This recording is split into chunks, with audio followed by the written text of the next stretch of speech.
Claro, al verla seguramente mucha gente podría pensar, muchos lectores podrían pensar que era una cita de Stalin, pero no, es de Disraeli y esto nos pone sobre aviso de que en todas partes cuecen habas. Y quería leer, bueno, habíamos dicho que los modelos educativos en la teoría, los modelos pedagógicos en la Unión Soviética teóricamente son, lo hemos visto en Makarienko, que se opone a estos modelos, lo hemos visto en Sujodorsky, que como teórico que no se mancha las manos se lo cree y dice sí, no han sido superados, Rousseau y Pestalozzi no han sido superados. Esa es la teoría, la teoría. Este libro nos va a contar la práctica. ¿Realmente el modelo pedagógico es ese descubrimiento individual del mundo propuesto por Rousseau y Pestalozzi? ¿Ese modelo individualista es el que triunfa en el bloque soviético? Bueno, iba a leer estas 2 páginas que no tienen ningún desperdicio, pero voy a leerlo todo. Voy a leer a partir de aquí. Durante los primeros meses o incluso durante todo el primer año es muy posible que el niño haga a sus padres... Ah, sí, esto es importantísimo. Bueno, voy a empezar dilucidando una cuestión. El castigo físico, que es algo a lo que se opone Rousseau y a lo que se oponen Pestalozzi, pero en realidad se oponen a todo tipo de castigo, porque el castigo hace de los niños esclavos. Sin embargo, Makarienko ve que es necesaria la coerción, es necesario algún tipo de castigo. Bueno, en la Unión Soviética y en todo el bloque soviético, el castigo físico, el castigo corporal, está mal visto. Y en eso sí que se sigue a Rousseau y sí que se sigue a Pestalozzi. Todo lo que aquí si los profesores comunistas les pegaran buenas tundas a sus discípulos, aquí saldría. No, en eso sí que se sigue a Pestalozzi y a Rousseau. No hay castigos físicos, no hay violencia física, en tanto que en la educación tradicional, contemporánea y previa a la revolución y a las distintas revoluciones y tomas del poder por la violencia de los comunistas en todo el mundo, los maestros zurraban de lo lindo a sus discípulos.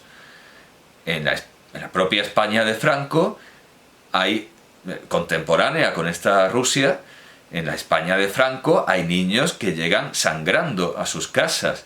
Y cuando llegan a sus casas y los padres se enteran de que el profesor les ha pegado una paliza, les pegan otra. Hay padres que al saber que les pegan en la escuela, sabiendo que el maestro lo habrá hecho por una buena razón y porque algo habrá hecho el discípulo, les pegan otra paliza. En China, los maestros previos a la revolución y los maestros incluso de la república que no adoptan, porque claro, hay una plena anarquía en el tiempo de los señores de la guerra, cada cual hace lo que le da la gana. Los maestros previos a la implantación del comunismo en China torturan de manera salvaje y les pegan unas palizas de muerte a sus discípulos. Y con la revolución maoísta, eso oficialmente desaparece. Otra cosa es que sea muy difícil de controlar un imperio tan vasto, con regiones que casi se olvida uno de que existen. Otra cosa es que lo que ocurre en una clase a puerta cerrada, con la intimidación y con la vergüenza que impone el profesor, sea incontrolable en una tiranía, en una dictadura, en una democracia, en cualquier lugar. Lo que ocurre a puerta cerrada entre un adulto y unos niños es muy difícil de controlar y de verificar. Si el adulto impone el silencio por la violencia.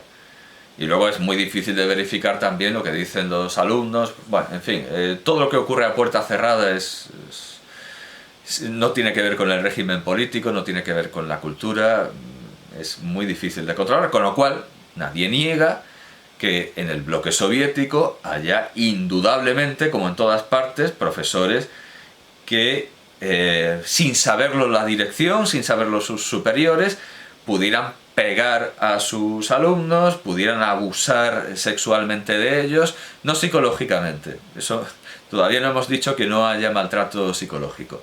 Pero que en principio eso es la excepción y algo perseguible y perseguido en el bloque soviético, en tanto que en la China anterior al comunismo y en muchas naciones y en muchas regiones de Rusia, la norma, lo normal, lo habitual, era que los profesores torturaran, martirizaran, hicieran sangrar, pusieran de rodillas con un garbanzo debajo, aplicaran todo un refinadísimo sistema de torturas a sus alumnos como norma. En tanto que la educación comunista, y en esto sí que se puede decir que siguen a Rousseau y a Pestalozzi, si esto ocurre es en contra del sistema. En contra del sistema. En tanto que el sistema anterior era el castigo y la violencia y la represión. Bueno, en algunas regiones más que en otras, desde luego en China era salvaje, porque es que China, bueno, en realidad tanto en China como Rusia, porque tanto China como Rusia tienen una larguísima tradición histórica, cultural, del castigo físico. En Rusia, y es algo que aparece en las primeras páginas de la historia de la Santa Rusia de Gustave Doré, en Rusia el uso del látigo es cotidiano en la Rusia feudal. Y en China cuentan los primeros misioneros españoles que van allí que cuando un mandarín hace algo que no debe, otro mandarín perfectamente puede exigirle que se desnude y le pueden dar unos varazos de muerte, le aplican castigo físico a los mandarines y cuando ha terminado se vuelven a vestir y recuperan su dignidad. Pero el castigo físico, en contra de todo lo que predica el Rousseau original, que es Tao Yang Min, que predica eso, que la educación sea de niños, que estén ahí libres y que se huya del Estado, a pesar de que el modelo, pero un modelo fortísimo, importantísimo es Tao Yang Min, a pesar de eso, el castigo físico es, claro, es la acostumbrada, la habitual disonancia entre la teoría y la práctica. A pesar de eso, o quizá por eso, porque se predica un modelo demasiado difícil que no se puede cumplir, entonces se dice, no, pero yo lo arreglo a mi manera que estará bien. El castigo físico en China es importantísimo entre adultos, pues contra los más débiles que son los niños, ya no digamos.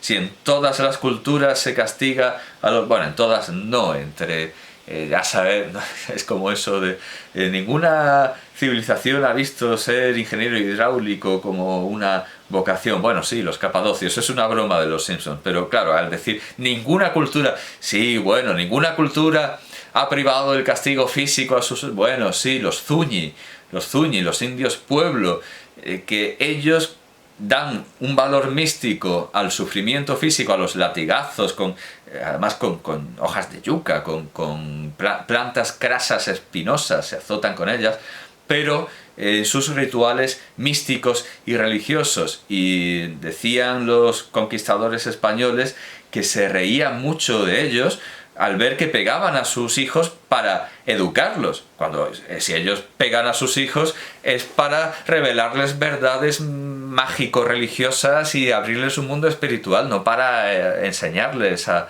sumar o para enseñarles a leer. Eso les parecía completamente ridículo. Bueno, pero en general casi todas las culturas pegan a sus hijos para castigarlos, y otras les pegan para enseñarles verdades místico-religiosas. Vale, pero casi todas las culturas se ensañan con los más débiles que no pueden responder, que son los niños.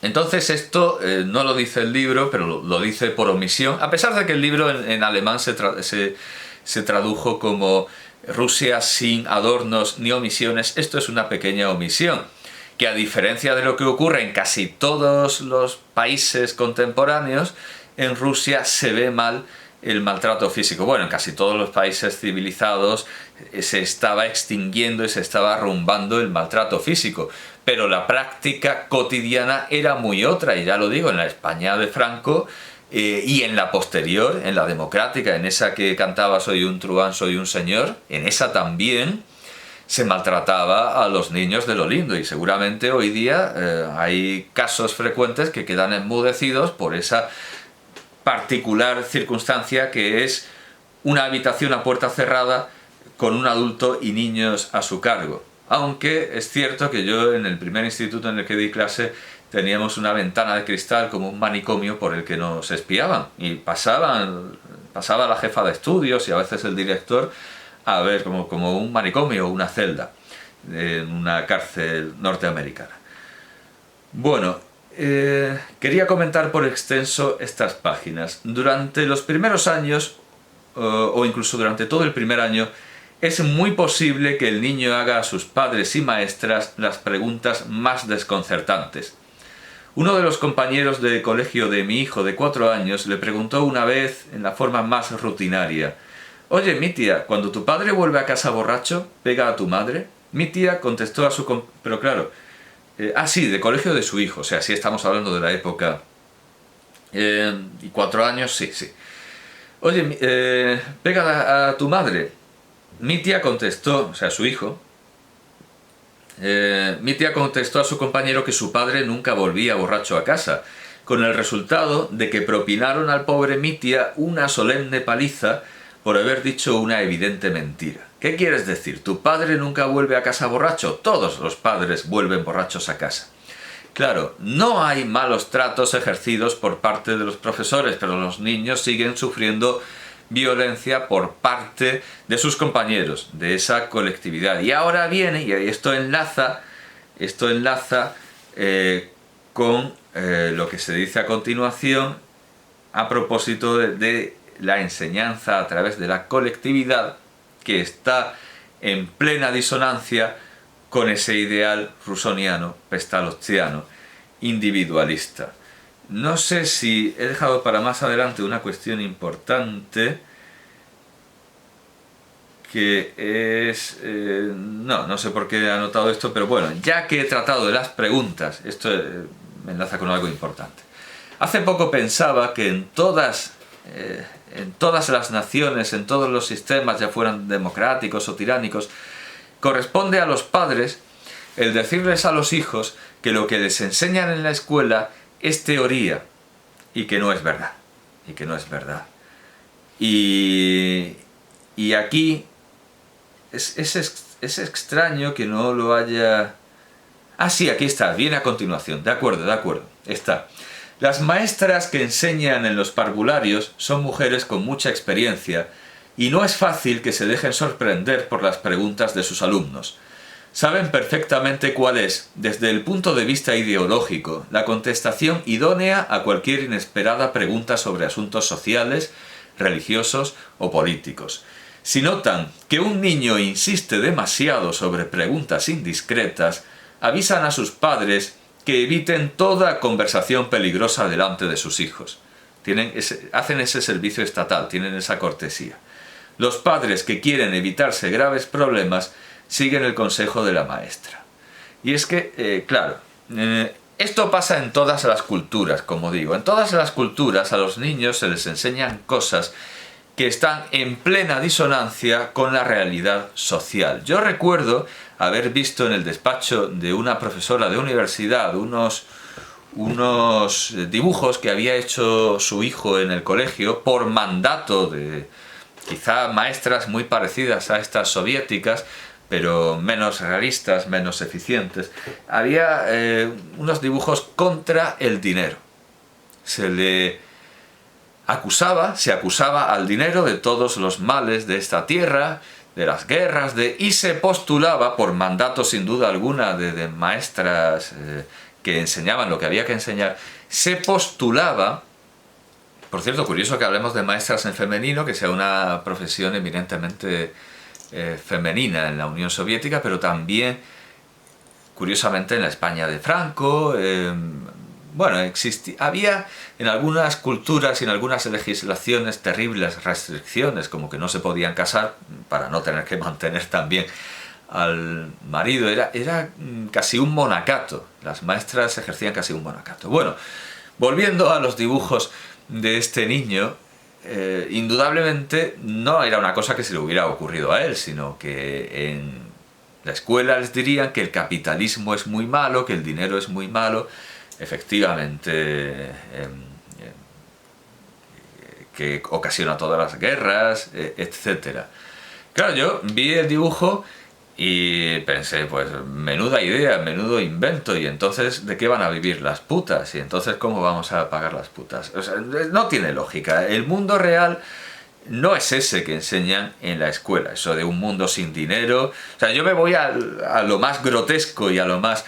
Pero vamos a ver, es que ¿cómo quieres que funcione el mundo sin dinero? ¿Por trueque? ¿Por cartillas de racionamiento? O sea, ¿de qué me estás hablando? Un mundo sin dinero. Es como lo que dice Platón, que es imposible en la República volver a comer higos y en lugar de cubertería y de platos usar hojas de parra. No, eso ya es demasiado tarde, ya no se puede hacer, ni siquiera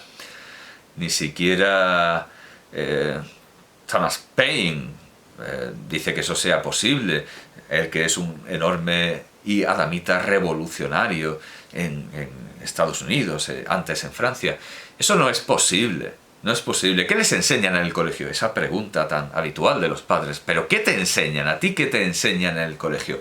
Aunque hay padres que se pasan de conservadores, y eso no tiene nada que ver con lo que los padres puedan pensar en otros ámbitos, pero hay padres que en el ámbito escolar son enormemente conservadores, y me estoy acordando de Miguel Gila, que se quejaba en una entrevista que le hicieron, y él pedía casi el aplauso del público y que todos asintieran con él y estuvieran de acuerdo en algo que ciertamente no es como para estar de acuerdo.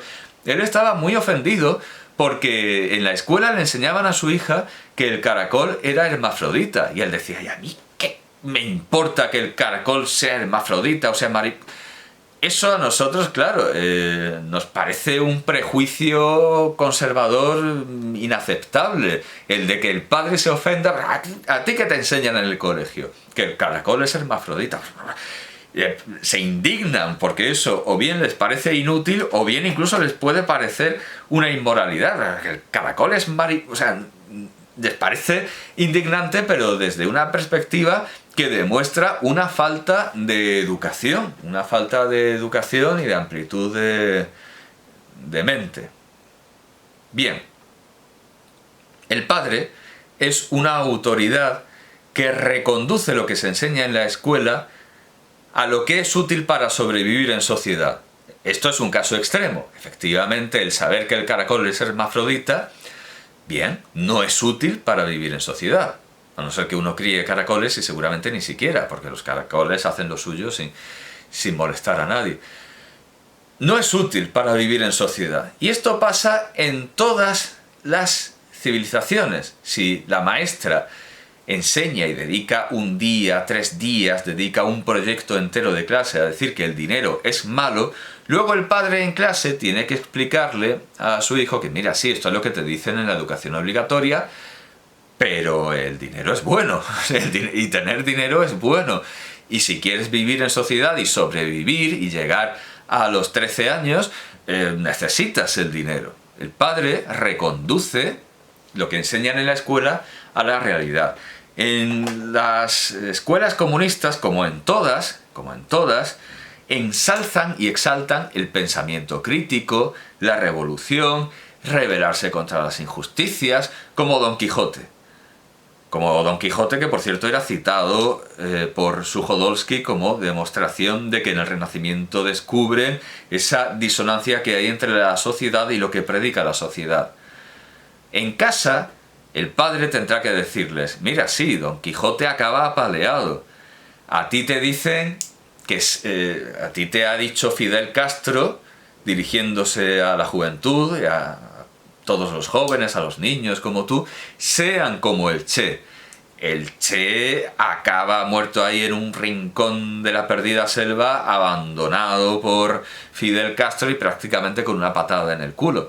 A ti te dicen, sublévate, a ti te dicen, en un país cristiano, a ti te dicen, sé como Jesucristo. A Jesucristo primero lo crucifican y luego te dicen que lo imites, pero primero lo crucifican. Entonces, todo esto es muy bonito. Sublévate, álzate contra la injusticia, defiéndela, sí, muy bien. Esto es lo que te dicen en el colegio. Lo que no te dicen, y es labor de los padres, eso queda a la educación de las familias, es labor de los padres decir que todo eso es mentira. La sociedad, el Estado que te dice que el Che, que Jesucristo, que Don Quijote, que el héroe de Cascorro, el Estado que te dice que todos esos modelos son para imitar, no te van a valer para sobrevivir. Si lo haces, es el propio Estado el que te va a castigar, el propio Estado el que te va a encarcelar. Así que no lo hagas.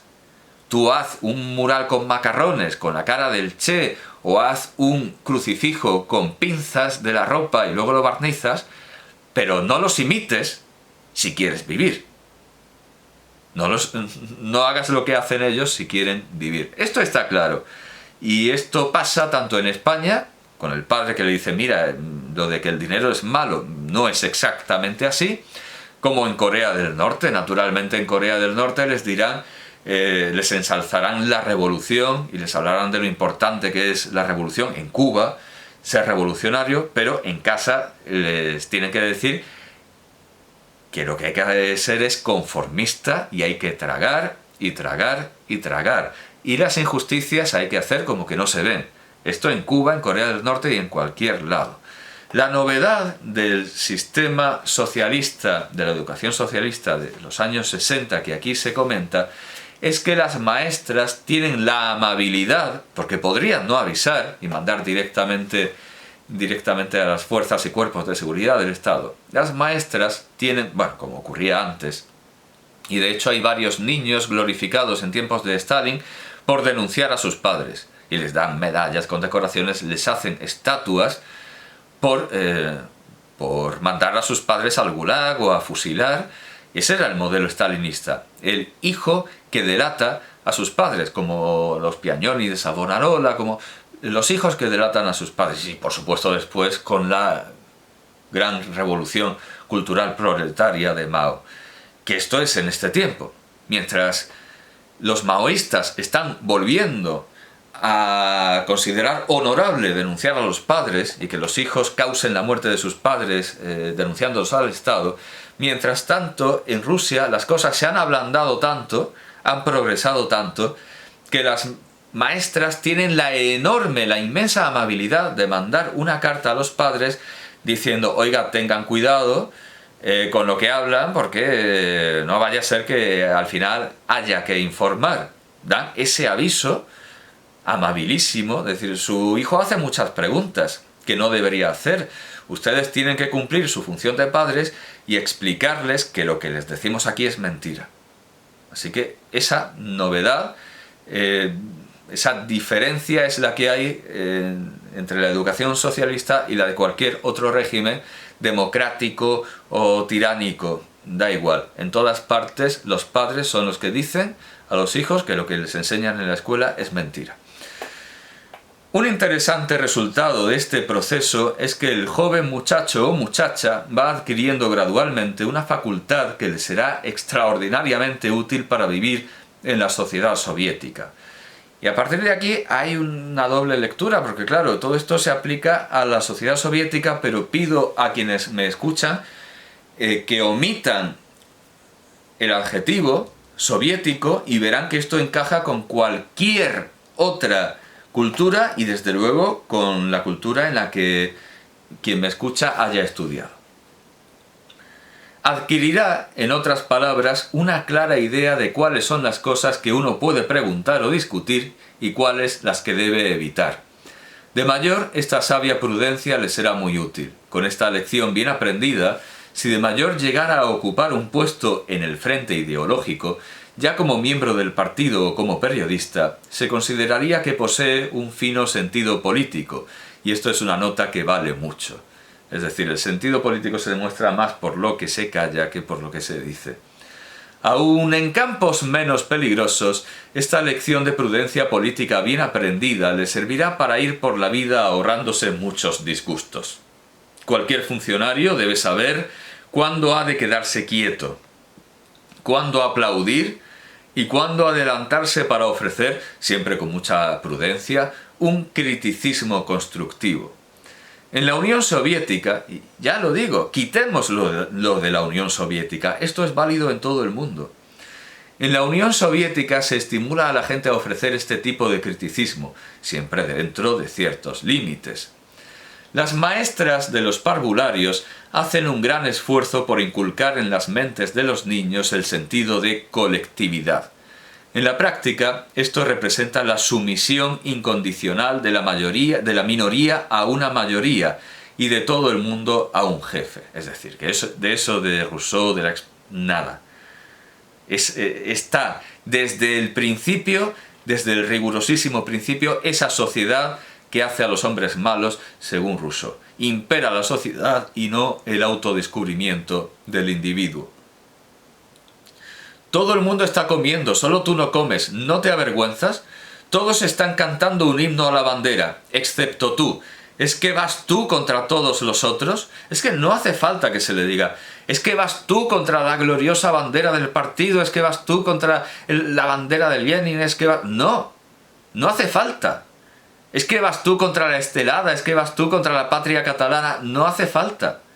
Basta decir, ¿es que vas tú contra todos? No es por respeto a mí, es por respeto a tu compañero que está leyendo, que es el motivo de ese truco de la lectura por parte de los alumnos, aparte de que efectivamente sepan leer, es ese, que cuando se interrumpe y los alumnos se portan mal, no están ofendiendo al maestro, que es una figura de autoridad con la que supuestamente hay que rebelarse según los modelos de Jesucristo, del Che Guevara, sino contra los compañeros que son iguales, y entonces es un acto de insolidaridad. Esa manera coercitiva, porque la educación soviética es coercitiva, se plasma a través del sentido de colectividad. Todo el mundo está haciendo esto, ¿por qué tú no lo haces? La mayor falta que un niño puede cometer en un parvulario es la de ser diferente de los otros, y de hecho los niños muestran verdadero interés en ser como los demás. Si un día una madre quiere poner a su hijo ropa nueva, que al chico le parece demasiado singular, el muchacho se negará a dejársela poner, diciendo: «Los otros niños se burlarán de mí». Durante estos años, los niños adquieren una especie de fervor en defensa de la colectividad, esto va entre comillas, y hacen todo lo que pueden por destruir cualquier señal que pudiera interpretarse como una muestra de singularidad en sus compañeros.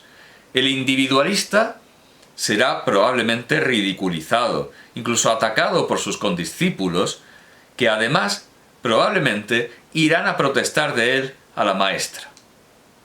Es un régimen opresor, represor y totalitario, pero no como en todos, no por una presión que se ejerce desde arriba, por el terror que se ejercía en tiempos de Stalin, sino por los vecinos, por la vigilancia de los vecinos. Siempre se ha dicho, siempre se ha dicho desde que hay estadísticas, la Gestapo actuaba muchísimo más por confidentes anónimos que por sus propios agentes. La Gestapo debe muchísimo más y tenía más gente trabajando en sus filas como confidentes anónimos que entre los verdaderos agentes de la Gestapo. Irán a protestar de él a la maestra. Sí, estos niños a los que no debería importarles, pues delatan al diferente. Este interés por demostrar que la comunidad tiene siempre razón va más lejos de lo que ocurre en la mayor parte de las otras sociedades. Claro, al decirlo de la comunidad podemos pensar en ese magnífico retrato de Alex de la Iglesia, y en todo momento está pensando Finkelstein, sí, pero si esto que estoy escribiendo vale para cualquier otra sociedad, y entonces tiene que decir, va más lejos de lo que ocurre en la mayor parte de las otras sociedades, porque está pensando, pero si esto ocurre en todas partes, si el diferente siempre tiene el mismo tratamiento, sea una democracia, sea lo que sea. y sea la diferencia lo que sea, radique la diferencia en lo que sea. Siempre va a tener estas consecuencias. Pero tiene que hacer una especie de excepcionalismo a ver si